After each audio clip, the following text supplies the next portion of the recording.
Je suis de père et de mère congolais. Est-ce que ça leur pose un problème? Oui, je suis de père et de mère congolais. Je suis Mwanamboka. Je n'ai pas honte de dire que je me sens congolais. Je suis adopté par les Congolais. Je travaille sur le Congo depuis 25 ans. J'ai consacré un petit quart de ma vie. Au moins ça, on peut respecter. On peut respecter que il y a combien de personnes qui peuvent consacrer autant de temps à travailler sur un sujet aussi grave que celui de l'extermination des populations de l'Est du Congo. Et plus de 500 000 femmes violées aujourd'hui. Ils n'ont même pas de respect ni pour les femmes congolaises qui sont violées, ni pour les enfants qui sont orphelins, ni pour toutes ces personnes qui ont été massacrées. Mais ils s'en moquent éperdument. Et on a vu ça à la barre, que ça ne leur dit absolument rien du tout. Et donc ça, pour moi, c'est profondément choquant. Et je ne peux pas accepter qu'on traite les victimes congolaises comme des moins que rien ou comme des chiens. Donc, ils peuvent dire ce qu'ils veulent, que je suis soutenu par les Congolais. Mais oui, et alors? Eux, ils sont soutenus par Paul Kagame. Moi, je suis soutenu par le peuple congolais. Mais où est la honte dans ça? Toutes les organisations internationales, non gouvernementales, etc., ont dit en 1994 que le Congo était victime des conséquences du génocide du Rwanda. Mais j'ai dit que c'est faux.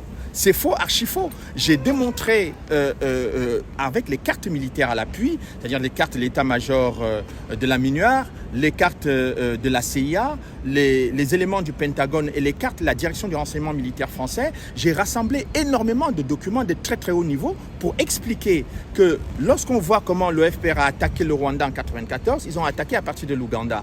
Et ils ont poussé les populations vers le sud du pays, et puis ils ont fermé ensuite la frontière avec le Burundi et la Tanzanie. Donc, toutes les populations étaient dirigées quasiment vers l'ouest du pays, c'est-à-dire vers l'est du Congo. Et quand j'ai analysé l'action militaire, vous savez que dans le travail, que ce soit le travail des sources, parce que moi j'expose mes sources, je ne dissimule pas mes sources. Donc j'ai fait état de toutes ces archives auxquelles j'ai pu accéder, et en analysant les cartes militaires, je me rends compte qu'il y avait des objectifs politiques qui étaient cachés derrière l'action militaire, parce que l'action militaire, généralement, trahit les objectifs politiques. Et donc, j'ai constaté que les populations qu'on poussait vers l'est du Zaïre se sont retrouvées par millions, c'est-à-dire qu'on a quasiment vidé le territoire, les populations du Rwanda sur le territoire congolais qui n'étaient pas en capacité d'accueillir tous ces réfugiés. Et on a baladé les Congolais, le maréchal Mobutu à l'époque, avec tous ses ministres pendant pratiquement 2 ans, en leur disant oui, les réfugiés vont rentrer, on est en train de négocier, etc., etc. Mais pendant ce temps, ils préparaient l'action militaire qui est arrivée en 1997 pour renverser le maréchal Mobutu avec Paul Kagame et James Kabarebe à la tête des opérations militaires. Donc, ils n'ont pas accepté que je puisse retrouver dans les archives de la présidence de la République française, dans les archives du Pentagone et de la Maison-Blanche, tous les éléments qui m'ont permis de reconstituer leur stratégie militaire pour envahir le Congo. Donc l'invasion du Congo n'a pas commencé en 96 ou 97, comme disent beaucoup de chercheurs.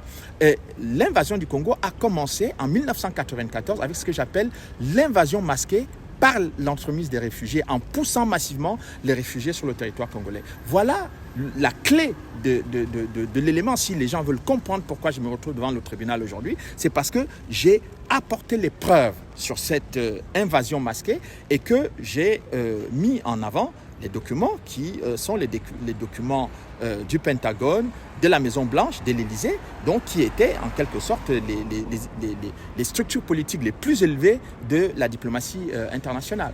On verra ce que les juges diront, mais moi j'ai démontré que je n'étais pas là parce qu'on dit que j'ai mis des guillemets, on dit, vous avez mis des guillemets sur le mot génocide. Bon, vous mettez des guillemets sur le mot génocide et on traduit ça par négation du génocide. Bon, c'est la première fois que j'entends que dans la langue française, quand vous mettez les guillemets dans un mot, dans une phrase, ça signifie une négation. Moi, ce que j'ai appris dans la grammaire française, c'est que quand vous mettez les guillemets, c'est soit pour mettre un mot ou un groupe de mots en exergue, soit parce que vous citez les propos de quelqu'un. Dans le cas d'espèce, j'ai cité les propos des communiqués du FPR en 1994, qui étaient les tout premiers à utiliser le mot génocide avant tout le monde, mais on me reproche. En fait, il ne faudrait pas que je mette les guillemets sur les propos du FPR. J'ai même entendu une avocate, notamment l'avocate de survie, qui m'a dit « Mais pourquoi je ne fais pas sienne je ne fais pas mienne les déclarations du FPR ?»